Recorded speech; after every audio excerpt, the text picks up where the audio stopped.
Welcome back to DK Sports Radio. You're listening to a special edition of The Steelers Show. I'm Chris Carter here with Steelers beat writer Dale Lolley, as always, and we are going over a special edition, and we're going to talk about something we normally don't. This is going to be an all-time thing. We're racking our brains to come up with a subject. Yeah, about something we could talk about. I think we got a good one here. I believe so. And it's going to be the top 5 Steelers not in the Pro Football Hall of Fame. That's going to be an impressive list because there's quite a few guys that people have been making a campaign for quite some time. But before we get into it, we have to talk about our friends at Henny Jewelers. Henny Jewelers sponsors your Steelers coverage here at DKPittsburghSports.com. Henny Jewelers, your jewelers on Walnut Street in Shadyside. Henny Jewelers, your jewelers for life. Now, getting into this list, Dale, let's avoid the top guys that we think should shoot to the right to the top of the list. Let's talk about some guys that are probably floating around that we know will probably never get there, but deserved at least a look. Who are some of the guys that you've always thought, like, man, that guy was really good, but he just never got the right credit that he deserved? I'm going to talk about 3 guys, Chris, who have played just in the recent era. Okay, that's fair. The first guy I'm going to mention is James Ferrier. Ooh, I like that. James Ferrier, former NFL Defensive Player of the Year. Mm-hmm. People forget about that. Also, was the key. He was the glue that held those 2 Super Bowl teams together in 2005 and 2008.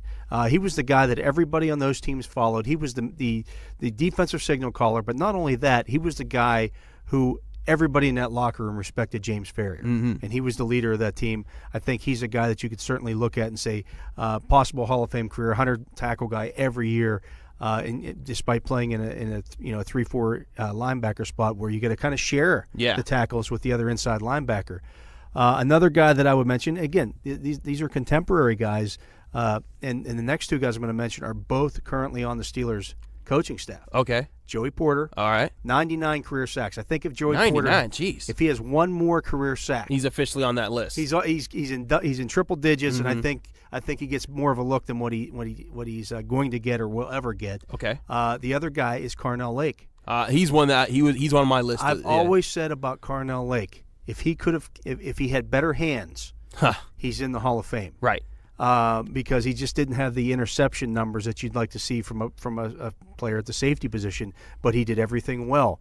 He blitzed well. He led the Steelers in sacks one year as a defensive back. And I mean, the year that Rod Woodson went out with his knee, they put him at corner, and he was a bad man. Yeah, he played corner very well, which you wouldn't think. This guy who was a college linebacker. Yeah.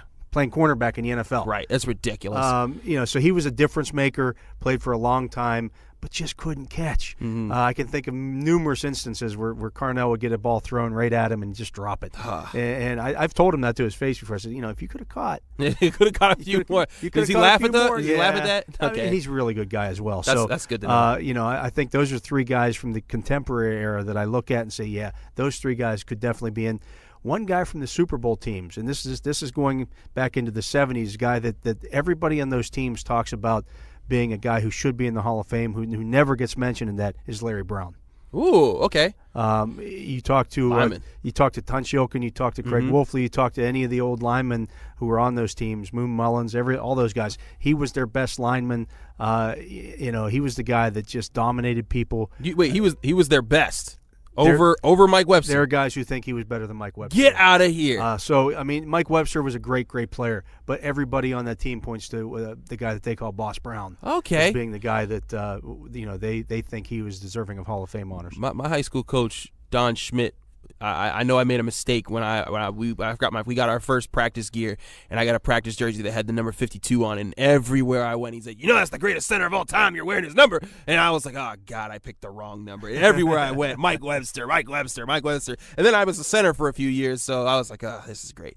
But yeah, that's very interesting. My dad speaks very, very highly of him as well. Again, I watched film from that era. I can't speak about everything that was back then. I've studied certain things. Like I studied how that the Steel Curtain when they went up against the Raiders offensive line in '74, that might have been the greatest matchup of defensive line versus offensive line in history. But I mean, that's very interesting. You go with Mike Webster. I think another guy that deserves a look. I'm not sure if he'll get the Hall of Fame nod, and he doesn't have the trophy success of James Ferrier, but LaVon Kirkland. I mean, that guy was a monster in the middle of the field. He was leading the Steelers in tackles. He would create turnovers. The interception he had on John Elway in that '97 AFC Championship game. He brought the heat. He was fast and huge. It's just he was LeVon. I got to cover all of LeVon's career, and I would say that LeVon was a physical freak. The only question I have about LeVon is that he didn't do it long enough because of he just had weight issues throughout his career. Yeah. His natural weight was not healthy. That. Yeah. His natural weight is about 350 pounds. That's what he just right. He had to really work hard to keep the weight off, and I think it hurt him later in his career.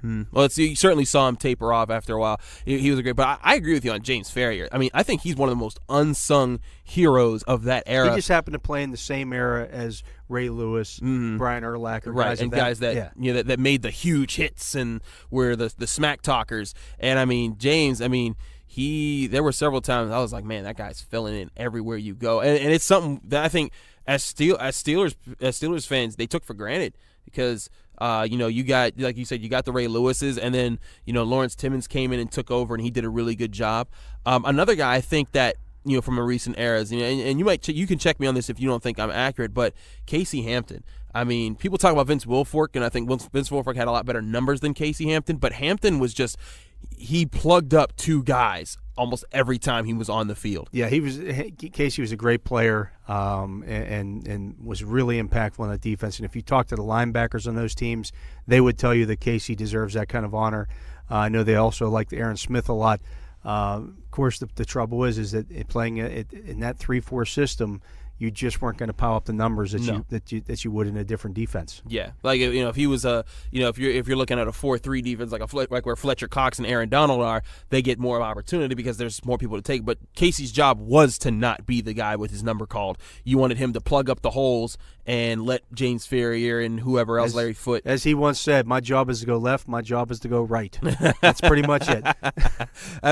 I think that's a good thing. I think Aaron Smith is another guy that deserves a little bit of credit. He's a great player. I remember someone described him to me as once as the greatest run-stopping 3-4 defensive end in the history of football. I don't know. That's pretty big. That's a lot of coverage there. Yeah, right. There's a lot of people that go to that, but I do know that when he was out there, he was stopping people left and right, and especially with him and Casey, and whether it was Kiesel or Von Oelhoffen, they were getting the job done. Yeah. Aaron Smith was just a complete technician, great guy, great teammate. I got to see him last year. I was still working in the newspaper business, and they sent me to cover a high school basketball game. Okay. And I went to North Allegheny. It was North Allegheny was playing, I believe. And I'm walking across the gym at the end of the game, and I look, and there's Aaron, and he looked at me and goes, "What are you doing here?"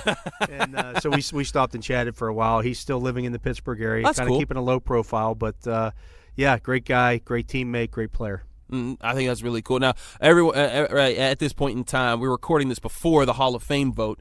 So Alan Faneca is currently up for consideration. Dale, we've talked about personally just whether Alan can get in. He's definitely deserving to get in the Hall of Fame.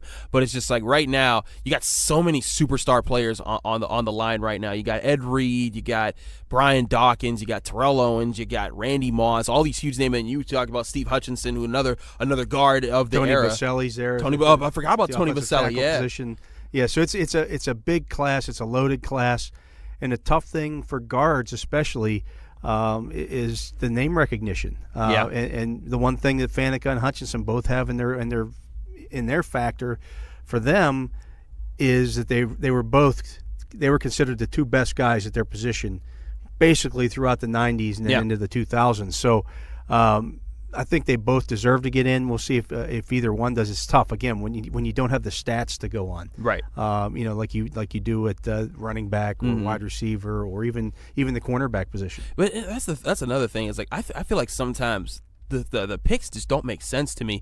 Like the fact that Chris Carter had to wait several years to get in the Hall of Fame. I was like, wow, really? Chris Carter, Jerome Bettis, even the fact that Randy Moss and Terrell Owens have to wait. I'm like, those guys, they should be first ballots. I mean, I get that. I understand that these guys were head cases and that they were problems, but I mean, as far as talents in the NFL, there's guys that I would pick before Randy Moss and Terrell Owens as far as all-time receivers, but those guys absolutely were game changers in this league. Yeah, they were. And to me, though, I do look at what they did on the field and off the field. Okay. I look at, not so much with Randy Moss, but specifically with Terrell Owens. If they were a guy who were bad teammates, I think that plays a factor in this. I really do. I mean, I know you put up the numbers on the field, but when you're throwing your quarterback under the bus, or when you're saying that's my quarterback, man, you're making derogatory statements about your other quarterback, I think that matters. I think that does. I mean, I think Steelers fans can always remember the day when they broke that undefeated streak of theirs, and he was just arguing up and down the sideline with Donovan McNabb. And that was like the first sign of a problem in this team that looked infallible at the time. I mean, the Eagles looked unstoppable that year. It's I think that's one thing. Let's get back into our list of Steelers. So let's talk about top tier guys that aren't in there. Now, someone that I've heard, Peter King, has said he will never vote for another 70s Steeler to make the Hall of Fame. What do you think of this comment? Because I think that's where we're going with our top guys here. Yeah, I mean, there is that bias out there, or the feeling among some of the voters, and for people that don't understand, there are designated voters for the NFL Hall of Fame. There's one guy from each city, and then there's some at-large voters. So one of the problems with that is that when you have the same guys voting year after year, and it's a small group, if somebody digs in like that. And this is my stance, and I'm not going to change my mind. You're not going to win that guy over, and you need a certain percentage to actually get the guys into the Hall of Fame. So, sometimes that's an uphill climb, and it's not something that you can do anything about, really, unless that voter somehow retires or resigns from the system. But I certainly think there are. We mentioned a couple guys already, but I think you also have to look at L.C. Greenwood, obviously. Mm-hmm. I think you have to look at Donnie Shell. Yes. And I think you have to look at you have to take a look at Andy Russell, L.C. Greenwood, Donnie Shell. Those are three guys from that era. Key to that steel curtain defense. Absolutely. And, Donnie came in the second half of it. He came in the second half. And Andy Russell came kind of in the first half of it, but Andy Russell was the captain of those first couple of Super Bowl teams, and he was one of the few holdovers from the Chuck Noll era. He was one of, I think he might have been the only. I mean, there weren't many guys that carried over, but he was a perennial Pro Bowl player during that time period until he decided to retire, and so. I think he's a guy that's deserving, and of course everybody knows LC's story. Yeah, and we know that guy was really cool. I liked LC. LC was a great player on those defenses, and as was Donnie Shell. So those three guys are three that definitely deserve to be in the conversation. But at this point, they need to be brought up by the Veterans Committee. Yeah, it's going to take a while for that. But I mean. Donnie Shell, he has 51 career interceptions. That makes him third all-time on the Steelers list, only behind Jack Butler and Mel Blount, both of which are in the Hall of Fame.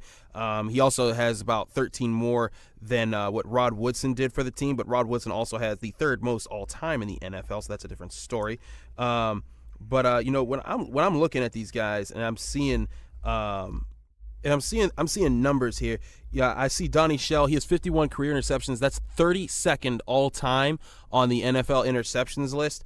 That puts him one interception behind Deion Sanders, who many consider to be the greatest cornerback of all time. That's another discussion for another day. But, I mean, he's one interception. He's two interceptions behind Deion, one interception behind Jack Butler, and Mel Renfro, another Hall of Famer, and Larry Wilson, another Hall of Famer. I don't get it. But on top of Donnie Shell, this thing, he wasn't just a center field. Like, he's not like an Ed Reed that played strictly center field and he was just good for those interceptions. He knocked people out, as Earl Campbell found out. I think it was 1978. Yeah, he was a tough, hard-nosed player. And won a couple of Super Bowls, and actually more than a couple. He won 4. He was there for all 4. There for all 4 because he completed the 74 draft class as an undrafted player. Guy, yeah. So, I think he's deserving as well. Whether those guys ever get in or not, we'll see. I know I talked to Donnie earlier this year, and he said he doesn't really think about it unless somebody asks him about it. And of course, I had to ask him about it. But yeah, I think he deserves to get in. And then you start going to a couple more of the contemporary people. I think Troy Polamalu. Oh, he's got to get it. Is a no-brainer. I've heard people try to argue against that. Oh, my God. I hear – what did you think? I've gotten into this argument with several Eagles fans. Brian Dawkins over Troy Polamalu. No. Okay. No. I'm not crazy. I say that's ridiculous. I think Dawkins was a great player, but he's a good player, he didn't do what Troy did. No. and that's another thing we can talk about down the line. But for Donnie Shell, I used to see every year there was a paper made petition that would be at the original hot dog shop in Oakland saying Donnie Shell Hall of Fame petition. And that was one of those things. It was like one of those ghetto things in Pittsburgh. You knew it wasn't going to anybody, but somebody felt like it needed to be started every single year. Yeah, you just try to get a little publicity there. So I always thought that was funny. I have a cool LC Greenwood story. One time I'm at like an event and I'm getting things signed. I was getting a book signed for my dad by like a bunch of different Steelers over the year, and I'm going through this line and I go up to LC Greenwood and I'm like, Mr. Greenwood, can you sign this for me? He's like, you're so young, man. You probably don't even know who I am. I said, you're the man with the yellow shoes. And he looks at me and he just stares at me like I said something wrong. He's like, golden shoes, brother. And I'm like, oh snap! But he laughed and I laughed and he started telling me all this. It turns out he lived not too far from me in Homewood, but I mean, such a cool guy, and I was sad he passed not too long after that. So it's sad to see that. But I'll tell you what, Dale, I think there's quite a few guys. And recapping, we said James Ferrier. We talked about Andy Russell. We talked about Donnie Shell. And LC. We talked about LC Greenwood. So there's 4. If we had to add a 5th, would you go with like Casey Hampton, or would you go with? Oh, I'm definitely going. And again, these guys aren't in the Hall of Fame yet. Right. Now we're going to consider guys who are eligible right now. Eligible right now, other than Alan Faneca, because he might get in. And I know a lot of people are going to say that Hines Ward should be in there. Sorry, I'm not buying it. There are too many receivers out there who have better numbers than him. Mm-hmm. I get it that he was a great player. I think he'll get in someday. But it's not going to happen now. I think when he's viewed with the other guys who played in his era, those receptions, that 1,000 receptions, don't look quite as good. When you got like Marvin Harrison, and not only that, Antonio Brown's going to pass him in like 2 years. Yeah, I mean it's going to happen. Yeah. So I think that's one reason why he kind of tails. And people say, well, what about the blocking? Okay. Yeah. I get it. He was a great blocker and Mm-hmm. he did all the dirty stuff, but.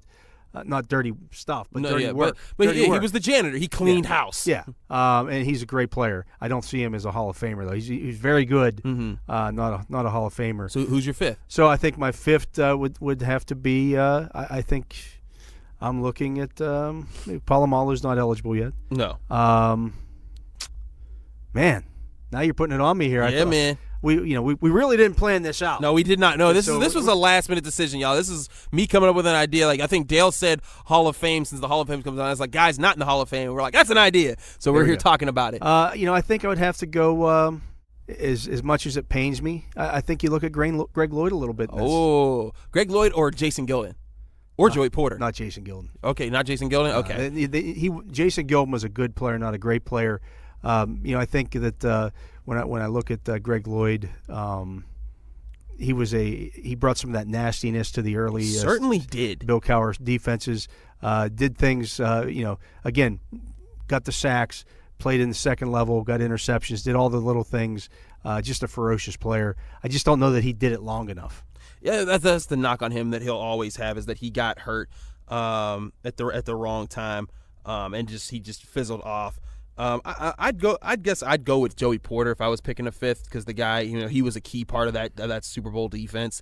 And everyone would forget, they shot me in Denver. I'm sorry. That is still one of the funniest things I've ever heard. I was like, man, that guy. I mean, they still use his like let's ride thing that they do all the time. And like that guy, he lives through this Steelers organization. So I guess I'd go with Joey Porter. I mean, you could say Carnell Lake. There's a few other guys I would consider, but yeah. So those are our 5 guys. I'd also consider Casey Hampton. But if we had to pick 5, it's Donnie Shell, LC Greenwood. I'm already forgetting James Ferrier. And we said LC Greenwood, Andy Russell, and Andy Russell. Yeah, that was the. So yeah, those are our guys right there. Let us know what you think. Hit us up at Carter Critiques, and what's your Twitter handle at D Lolley _PGH. PGH. Okay, yeah. At D Lolley _PGH or at DKPGH Sports. But yeah, thanks for listening. We'll have more great content coming at you on DKPittsburghSports.com.